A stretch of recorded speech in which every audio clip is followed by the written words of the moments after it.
And the two parties who were involved in this, Ms. Manage and Mr. Drips, are you here? Yes, I have a copy of those for you as well. Right. Now, Mr. Gill. Thank you very much, Sebastian. There's no objection to those exhibits. We too have new exhibits, or additional exhibits, I should say, which we've marked, and I placed copies up on the dais. Members of the board, we may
an overview of the existing conditions. Would you please describe the existing conditions of the property? So this is an existing developed lot, approximately 11 3/4 acres. It's bound on the north and west by Route 41 and Star Road respectively, bounded on the south and east by mostly undeveloped lots. The existing property or the subject property has an existing building with a footprint area of 56,331 square feet, and is adorned with parking areas, existing trees and access ways and driveways. All right. Now I'm going to ask you to take a look at Exhibit A10.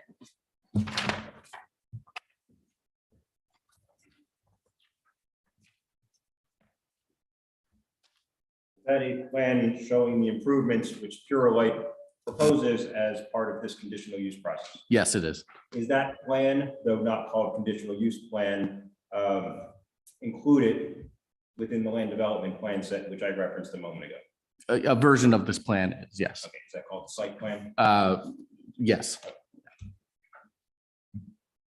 Now, to be clear, Mainstay prepared the land development plan. That's correct. Would you please take a look at Exhibit A14, A15, and A16? Tell us if you recognize those plans.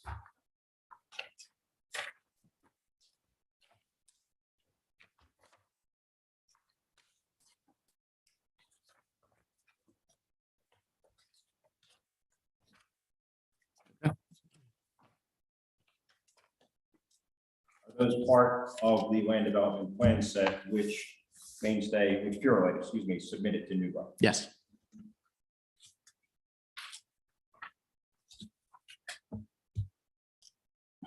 Using those plans, would you please describe for us what it is which Pure Light proposes for the property at 380 Star Road?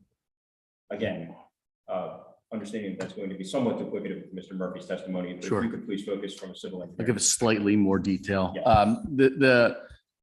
The improvements proposed include a pad mounted utility shed, which is approximately 7,280 square feet in footprint area, a raw materials storage shed, 500 square feet in area, a underground fire water containment tank that will be held in a concrete vault underground, a pad mounted above ground fire suppression supply water tank, a underground stormwater management system, and a pad mounted tank farm, 7,125 square feet in area. There will also be a pad mounted pump house to be associated with the above ground water tank. The improvements will leverage existing paved areas on the site to limit added impervious coverage and replacing where we can with paved areas with grass where possible or practical. And there will be a net increase of just over 1% of impervious coverage compared to the entire site area. And then existing parking areas will get a fresh mill and asphalt overlay. We'll come back to the details of those improvements in just a moment as they relate to the ordinances.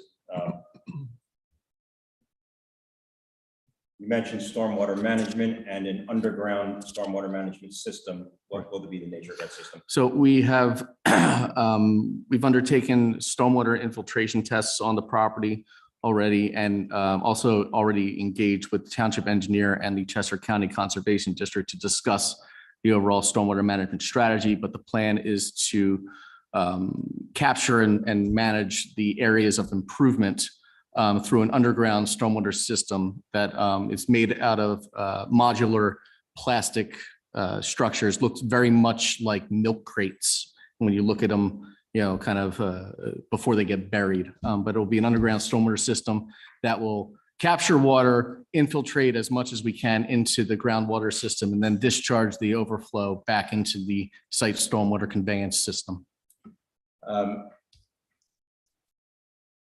Is there any reason to be concerned that material from the tank farm would find its way into the stormwater management system? No, by nature of how the tank farm will be designed, it will actually be impossible for any chemicals or hazardous materials to make it into the stormwater system. The tank farm will be will have a containment wall perimeter that will be sized not only for the chemicals themselves, but I think a 10% addition to those, as well as accounting for runoff from stormwater events, and also if there's any fire suppression added to that. Additionally, any liquids, be it clean stormwater in that tank farm, will have to actually be manually pumped out and into the stormwater management system. Will not drain by gravity or by valving or anything like that. So there's a complete physical disconnect between the tank farm and the stormwater management. That's correct. Now, earlier, a moment ago, you said that you had reviewed the township zoning ordinance as part of your work for this project. The improvements to the property which you just described, are those compliant with the area and bulk criteria, excuse me, for the UD zoning district? With the exception of the variance, which was granted, yes. Okay, so I just want to unpack that. So Sure. the setback for the central utility building, the 7,000 plus square foot building, for which a variance was granted. Correct. Other than that, all of the improvements which you just described comply with the ordinance as written. Yes. Okay.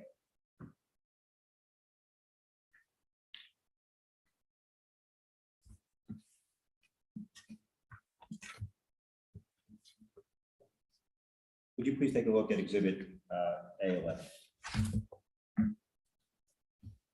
You have it there? Yes. Do you recognize that? Yes. Can you tell us what that is? This is a memo written by Traffic Planning and Design, who is a traffic consultant retained by Pure Light, written to McMahon Associates, who is the township's traffic consultant, summarizing the expected traffic impact to the township based on the proposed Pure Light use. And this memo analyzes the proposed use and compares it to the use that was operated by W.L. Gore and Associates for 10 years up until 2018. And this memo finds that in every area of analysis, including morning and evening peak hours, as well as overall weekday traffic, that the Pure Light site will have actually a reduced amount of traffic when in comparison to the W.L. Gore use. All right. Mainstay did not prepare that document. Mainstay did not prepare this, no. Nevertheless, is that the type of document that you as a civil engineer would normally and customarily rely upon in performing your civil engineering duties? Yes,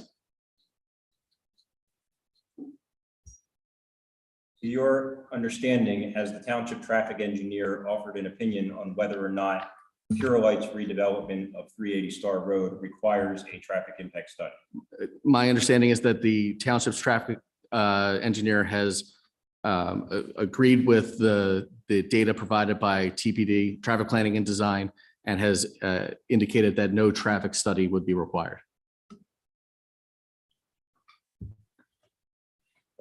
I'd like to now turn your attention to the design standards at Article 16 of the zoning ordinance. Have you had a chance to review those? Yes. Prior to this evening? Yes. All right. I'd like to start first with screening and buffering.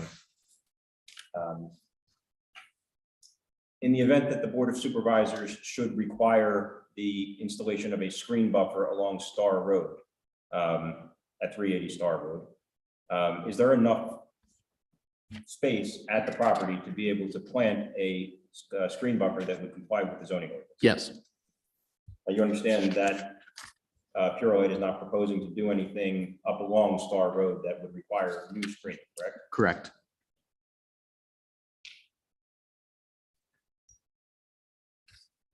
Would you please take a look at the performance standards at section 200-110?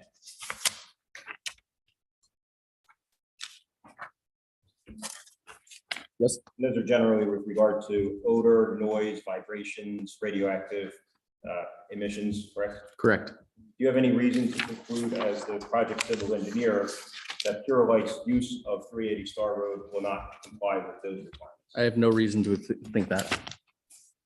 All right. If you take a look in the binder there, at exhibit A14. Landscape plan. This did not print very well. Didn't print very well. It didn't print very well. Nevertheless, you prepared exhibit A14. Yeah, yes. All right.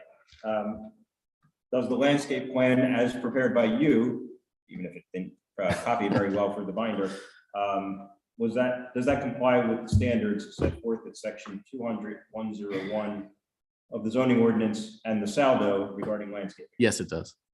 Okay, and that's that plan as part of the land development plan set is being reviewed by the township engineer now. Yes, correct. Does Purolite propose any changes to the site in terms of vehicular access or traffic controls? No. And as you noted earlier, Purolite's use will actually produce less traffic than the prior active use of the property, correct? Correct. Other than turning one of the existing parking areas at the site into the tank farm area, Purolite is not proposing to change any of the parking or interior circulation, correct? Correct. Would you please take a look at exhibit A12?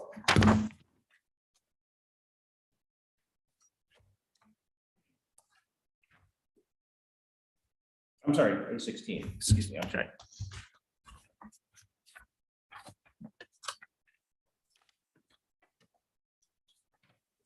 Okay. Is that a truck turning plan Yes. comprised of 2 sheets? 2 sheets. Yes. Could you take us through how trucks will circulate at the property? Yeah. So there are 2 accesses into the site via Star Road.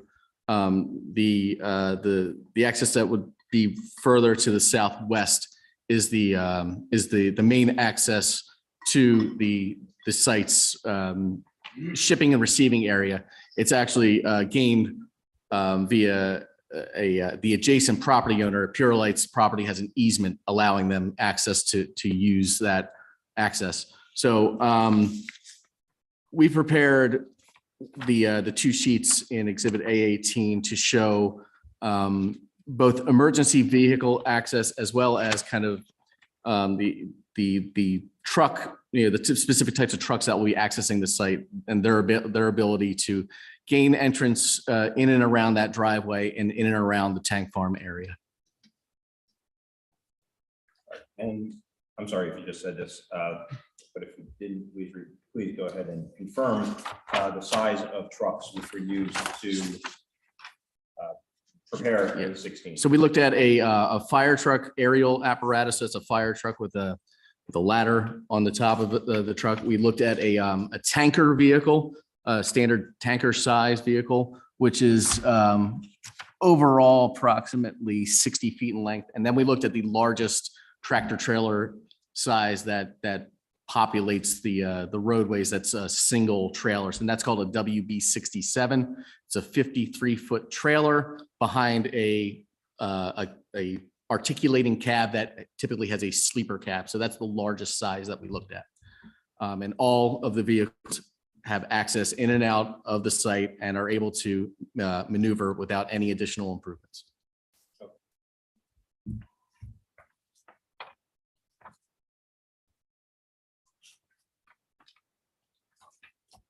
Please take a look at exhibit A15.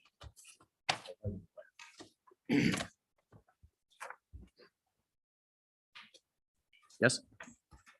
You prepared that? Yes. That's part of the land development plan set, Yes, and it's under review as we speak by the township engineer. that's correct. Okay, did you design that plan to comply with standards set forth at 200-106 of the zoning ordinance? Yes. And is it your understanding that the lighting plan for the property does comply with that section of the zoning ordinance? Yes. Could you please just describe for us generally the lighting proposal? Yeah, so when we put together this plan, we took a look at where existing light poles on the site are currently situated. We knew that Pure Light has a desire to improve their site from an efficiency standpoint. So we are planning on replacing the existing lighting fixtures with LED lighting that would be a little bit more efficient than your old, sodium or halogen type lamps. And we modeled this in an electronic software called Visual, which provides foot candle data and gives us these contours, which basically describe the illumination level. So the illumination levels closer to those light poles are you'll see them, they're like more circular or tighter in area, and as it expands out, the lighting levels go down. This also gives us the ability to also direct lighting to make sure that we're not impacting neighboring properties, so that the things like glare and overall illumination are reduced from that standpoint.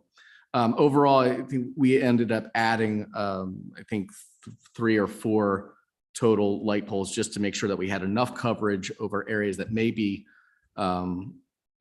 traversed by pedestrians, in the evening hours. But overall, parking lot lighting is going to be operated on an as-needed basis, and the tank farm area in general will most likely be operated on a switch that can be turned off, so that when not in use, there's no need to have those lighting levels, just sitting there for no reason. Okay. Right. Now, there was some concern, if memory serves, about security at the tank farm. Does this lighting plan have the ability to be adjusted? Yeah. If the township would like to see additional lighting at the tank farm for security purposes? Yes, absolutely. Will shields be used to prevent off-site properties from being able to see the source of the illumination? Yes, in fact, this drawing was put together with that factored in.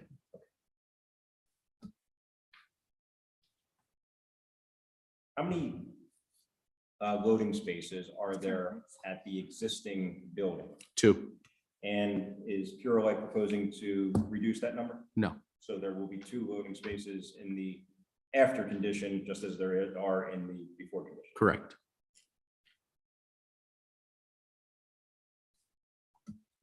You didn't design those loading spaces, but given your truck circulation plan and your understanding of the site, are those loading spaces situated such that they don't interfere with any access ways or parking areas at the property? Yes.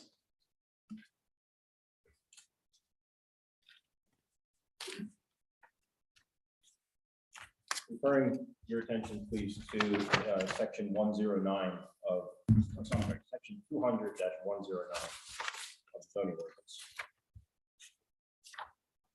ordinance. Yes. You calculate the number of off-street parking spaces which are required for Pure Light's use of the property. Yes. And what is that number? 182 are required. And how many are to be provided? 222. Would you please stick with the zoning ordinance and turn to section 152? So not the entire ordinance I printed out. Relevant.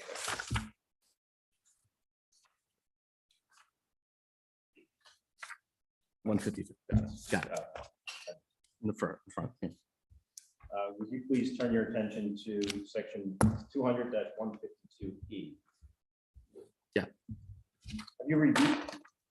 Have you reviewed these criteria for conditional use approvals as set forth in that section? Yes. Have you formed an opinion as to whether or not the application as presented complies with these criteria? The application complies with these criteria.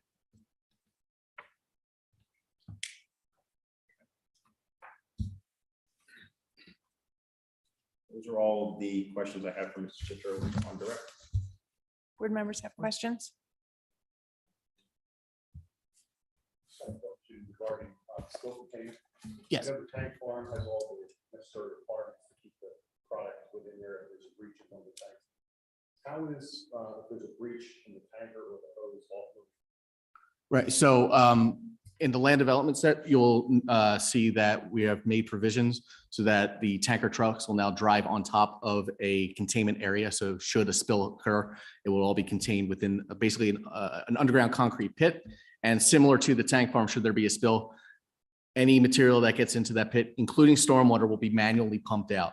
So it's, even after rainfall events, there will need to be inspections of any containment area to ensure that there's no issues with contaminated liquids in them before they get pumped to the storm sewer systems. Anything else? Yeah, I have a couple. Thank you. You covered a lot this evening. Turn that on. Good. You talked about the lighting plan. Have you done roughly measurements at the property lines? Yeah, so they're currently shown there, yes. Okay, and everything that you're going to do with any improvements, they'll be within the parameters of the ordinance. Yes, and we've also, I would add, we've had discussions with Mr. Klein regarding the lighting. We understand that he'll be doing a review as well, and any comments that he has, we will address. Okay. As far as the landscape buffer, especially in speaking along Star Road, as well as where the new addition is and the tank farm, I'm not sure that I followed the plan. Yeah, I apologize that the plan did not get printed out very Okay. well. So if I turn our attention maybe back to this drawing here, but since the development of this conditional use drawing, we have shown some additional landscaping, primarily along this southeastern property line. We're going to be populating this strip of grass with arborvitae that'll buffer the view from the residence to the south. Then along the driveway, we have additional plantings provided. We did have discussions with the fire marshal, who requested that we keep those plantings low in height adjacent to the tank farm, so that he has apparatus access from the outside. So those areas will be provided with bushes, shrubs instead of trees. So we have more trees further to the west towards Star Road. Mhm. Okay. And then lighting for the tank farm, you said that it'll be switched. Yes, that's the plan. The plan is to have that on a switch. Evening operations are not going to be frequent, so there's no need to have that area illuminated to the levels that we're showing on a 24/7 basis. Okay. And would it be motion activated or switched? So I'm going to defer that over to Michael. Switch. Okay. Then I if you might can, add for the record that you're still under oath yes, from the previous hearing, so thank you. if you can walk me through the stormwater and the aspect of what Sure. Troy asked about if there's a breach in the hose. Yeah. I'm picturing this because I deal with fuel oil. So where we load and unload, there's roofs and it goes into a containment, but it has an oil water separator. I don't think such exists for chemicals. Right. So it's actually a Pure Light standard that any spills have to be manually pumped. In other more common situations, you'll see a gravity pipe, like a sump with a gravity pipe that has a manual valve. But the concern with that is that maybe somebody forgets their standard operating procedures and closes the valve. So, unbeknownst to the operators of the site, there could be a spill that gets into the stormwater system. So really what we're essentially building bathtubs, if you want to think of bathtubs that have no drain to them. Somebody will actually have to physically come out and pump, whether it's by a pumper truck or a sump pump, a portable sump pump. Someone will actually have to physically go out there, inspect what's in those containment areas, make sure that it's clean. And if it's clean, then there'll be some pumped out to specific locations based on our stormwater requirements. There's actually 3 containment areas. They drain to 2 different locations. So there will be a standard operating procedure on which containment area gets drained where. Okay. And then in the event of a spill, the containment would have product in it. Yes. Then you would call the environmental people with a vacuum The truck. site's environment the site will have a spill protection plan in place that will require them to enact certain, go through their checklist and call the right people. Okay. And last question was on the access to trucks and fire apparatus. Yes. You've run the fire apparatus through the fire marshal? Yes. And he's fine with the So, access? yeah, so we discussed that. Yes, we discussed that with him. We also discussed with the fire marshal locations of fire hydrants and where he wants fire hydrants. Actually going to be getting rid of all the existing fire hydrants on site and putting all new fire hydrants based on where he's asking for them. Okay, nothing further. Right, anyone else? No, all right. Ms. Manage, do you have any questions of this witness? Do you want to come up here just so the court reporter can hear you?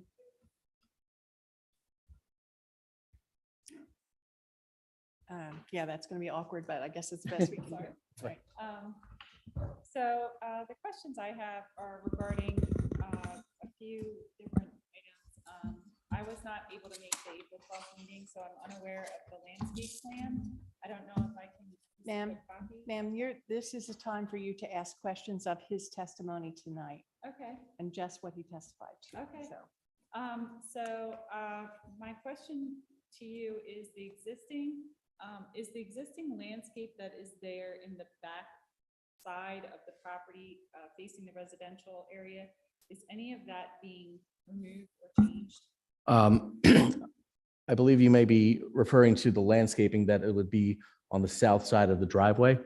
That is on the property of another property owner, and there's, to my knowledge, no intention of removing that. Okay. The consideration for the planting along Star Road and the types of plants being used, is there a list anywhere that is populated for those types of plants? So there are several lists available, including some guidance in the township ordinance, but at this time, we're not proposing any improvements along Star Road. And right now, there are no landscape improvements adjacent to Star Road. Has any consideration been given to the noise for trucks backing up and turning around in that back area for residential? I guess the concern is it's a question. Yeah. Not a concern. You can do that later. You'll get to testify later. Sorry, it's hard. Okay. It's a hard thing to do. yeah, understand. A sound study has not been conducted, other than to say that the facility will continue to operate the way that it had operated for a number of years prior to Pure Light's purchasing of the property. So is that safe to say that the hours that the trucks would be coming would be during daytime hours?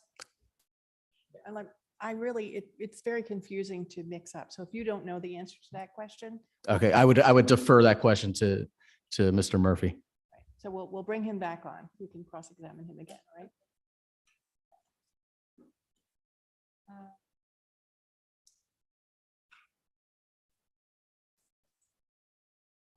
Are you, as the engineer, aware of the difference in grade between the residential homes and the building for Pure Lake? And obviously, with that. That's a being- question. Why don't we stop there? Okay, you answer the question. Yes, I am. Okay. For that reason, has any consideration for landscape design been given to enhance that area where the difference in grade is? So we can control what is on Pure Light's property, and where we have limited space between the property line and the edge of driveway, we are going to be planting a row of arborvitae. And I think there's somewhere between 25 and 30 arborvitae that will be planted along that strip. Okay. For the lighting considerations, has any consideration been given to the hours of the lighting? You said that it's motion detected. No, it was testified that the lighting around the tank farm will be on a switch. Other lighting throughout the property, including the parking lots, will be based on Pure Light's hours as well as whatever township ordinance requires. Okay, and as you understand it, what are the hours of Pure Lake? I would defer that question over to Mr. Murphy. For the construction purposes of the project, do you have any idea of what the hours would be for the construction of the project? I believe the township has ordinances that govern that.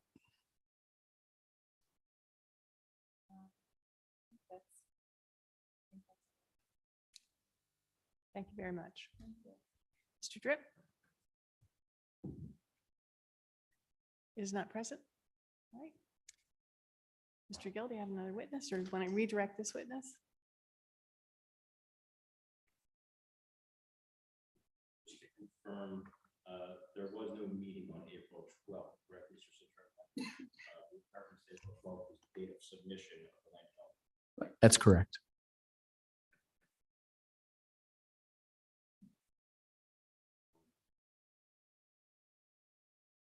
That's all I have for Citro. I'll recall Mr. Murphy to respond to some of these.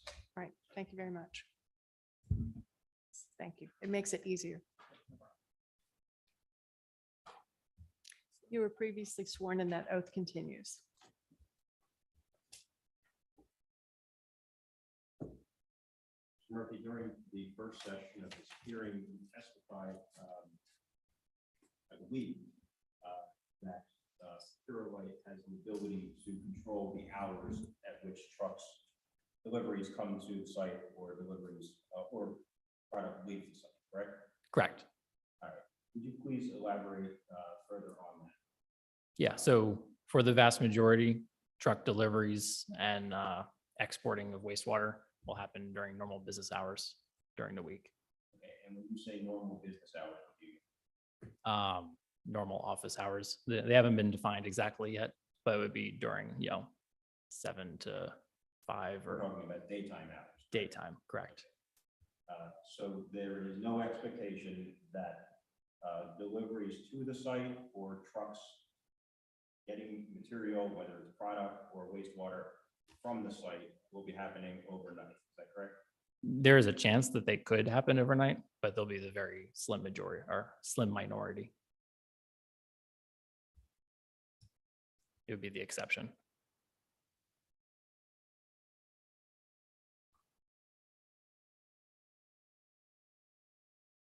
Is it fair to say that that would not be normal operating procedure for that to happen? Correct. Reference was made to lighting and the hours of operation for lighting. So we testified that from an hours of operation perspective, this will be a 24-hour operation. Site will be in use 24 hours a day, correct? Correct. Nevertheless, Purolite will have the ability through the switches, which Mr. Citro testified about, to either turn off or reduce certain outdoor lighting at the site, correct? Correct. And we implemented that to try to reduce the amount of light that's distributed on the backside of the property. So we're only going to turn those lights on if we need to bring a truck in for any reason. Okay, let me follow up on that. So the only reason that you would have the site fully illuminated at night would be to bring a truck into the site. Is that your testimony? Yes, that or if an operator needed to go into the tank farm for whatever reason. Okay. But it would be, yeah, But again, coming back to your earlier testimony, that would not be standard operating procedure or normal operating procedure, excuse me. That would be a rare exception. correct. Right. And with regard to construction activities, you testified during the first session of the hearing that most of the construction work at the site will actually be occurring indoors. Is that correct? Correct.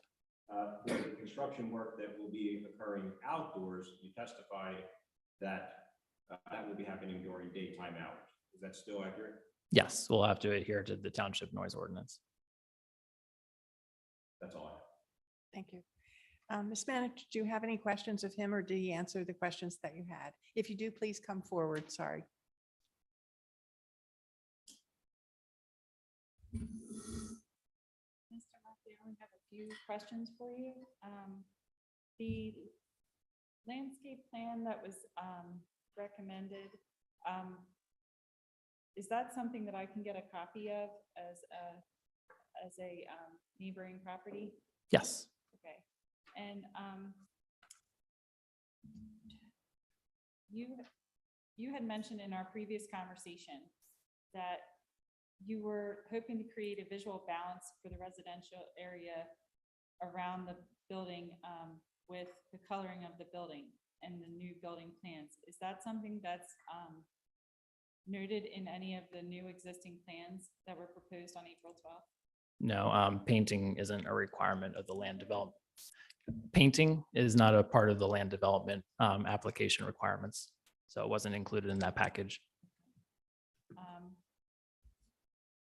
The lighting that was proposed, the lumens that are recommended, I guess there is a suggested lighting. Can you tell me what that is? I am not the expert on that, but I will say we are going to go over the lighting plan very thoroughly in the land development plan process. So that's the plan that we just submitted on April 12th, and it will go through several rounds through the planning commission to work out details like that. It'll be reviewed by Mark Klein, the township engineer, and many others as well.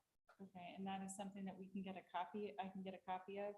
Is that something that's offered? We'll make a link, like, plan set available to you, Okay, and the land development application is set to be reviewed for the first time by the planning commission. okay, that's all. Thank you. Thanks very You're much. welcome. Any board members have any questions? Mr. Murphy? Thanks. Anything else, Mr. Gill? Just note that the applicant, after some minutes, did have a meeting with some of the neighbors in the first session and second session. Tonight, Mr. Landis, who was not offered as a witness, was present at that meeting. So if board members have any questions about that meeting, Mr. Landis can answer those. Well, you're presenting him as a witness or what is, I'm not exactly sure. I am not, because I don't have specific questions. All right. I know the board. Ms. Manich, would you have any objection if the board asks questions of this gentleman? No? Does the board have any interest in any questions for this? No? All right. Yeah, could you summarize the All right. conversation?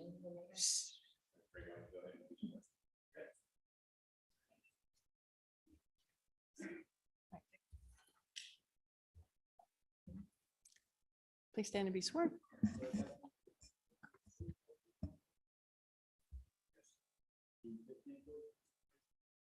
Greg Landis, Landis. Mr. Landis, just by way of context, would you please describe for us all assembled here your relationship to the Pure Light redevelopment project? I'm part of the engineering team that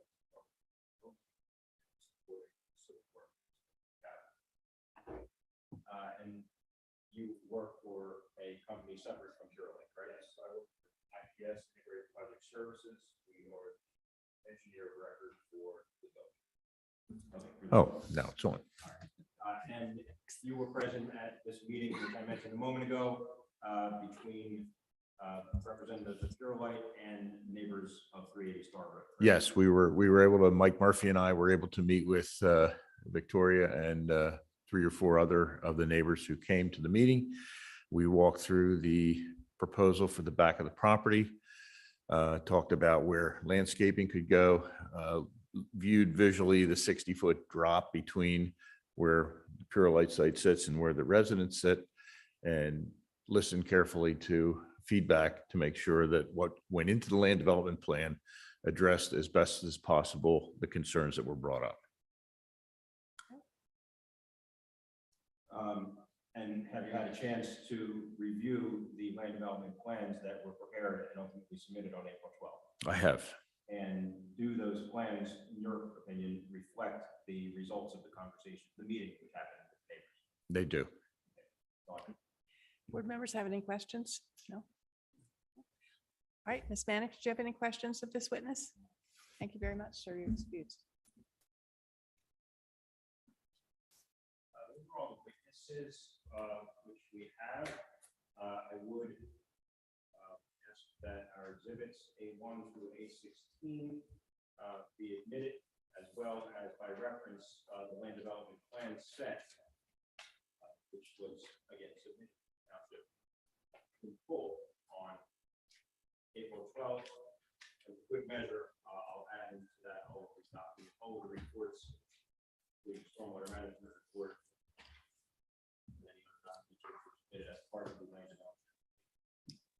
Ms. Manich, do you have any objection to the admission of any of those exhibits into this record? This is your last chance, so, no? To her. Yes. Just to like give her a minute to kind of look at them, at least the landscape plan. I will reserve action on your request for admission of exhibits. Do you want to, while she reviews those, do you want to make your, do you have any testimony to present, ma'am? Now is the time, not argument, not your concerns, but actual factual testimony. Do you have any testimony to present at this hearing?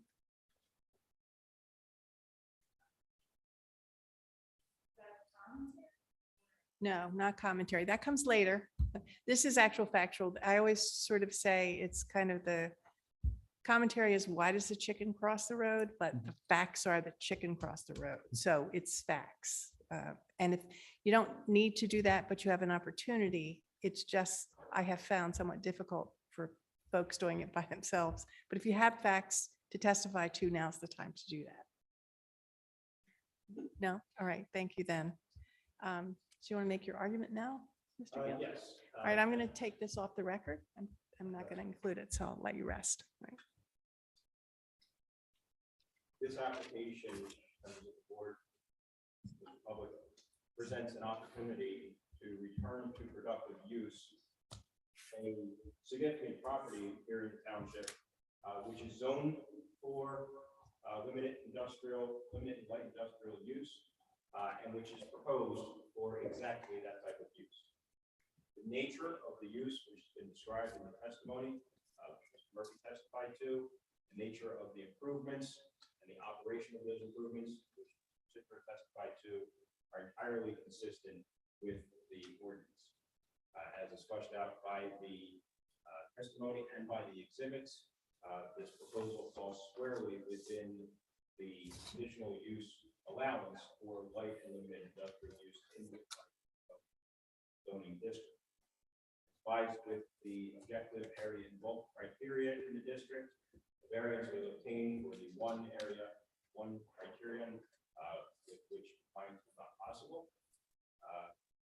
The testimony you heard this evening confirms that the use and the improvements comply with all of the design standards for uses within the UD zoning district.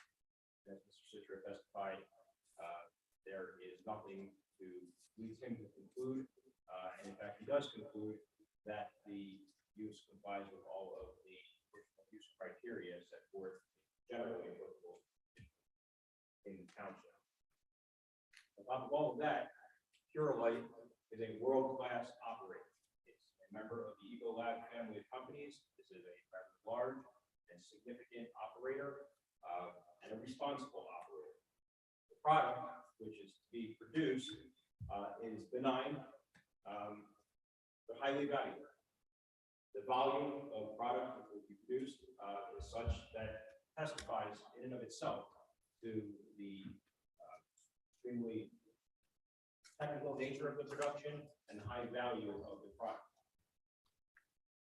Purelight's use of the property will bring a significant number of highly skilled jobs, not only to this site, which has sat unused for far too long, but to the township generally. Mr. Murphy testified why the property is perfectly situated for Purelight's use. And as I said a moment ago, Purelight's application falls squarely within the conditional use criteria. We understand, as with any land use application, there are going to be questions posed by the individuals who own property. This is where they live. This is their homestead. And those questions have been heard. They've been answered during the course of the hearing. The applicant has reached out and had offline meetings with the neighbors and will continue to do so as and if necessary. With all of that in mind, we respectfully request that the board of supervisors grant the conditional use application, allow the land development process to continue to move forward, bring back to productive use this important property. Thank you, Mr. Gill. I have a couple of questions just to make sure that I understand. During the course of the hearing the last time, there were some questions asked of Mr. Murphy in which he agreed to accept certain conditions. Do you by any chance have an enumeration of those conditions or, Enumeration, no, highlighted in the transcript, yes. okay, And I would be happy to provide those. would you please to the do that? transcript. Yes. All right, thank you. All right, thank you. Not right now. Well, I think that if if the hearing is closed, the Board of Supervisors meeting starts in 35 minutes.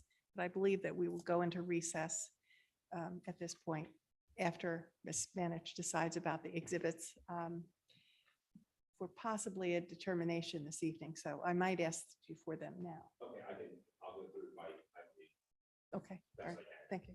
That's The board have any in particular request of this applicant to consider conditions? I know that we spoke about, back on. I know that we spoke about giving information to the fire company, Mr. Alaban. You had very specific questions about that.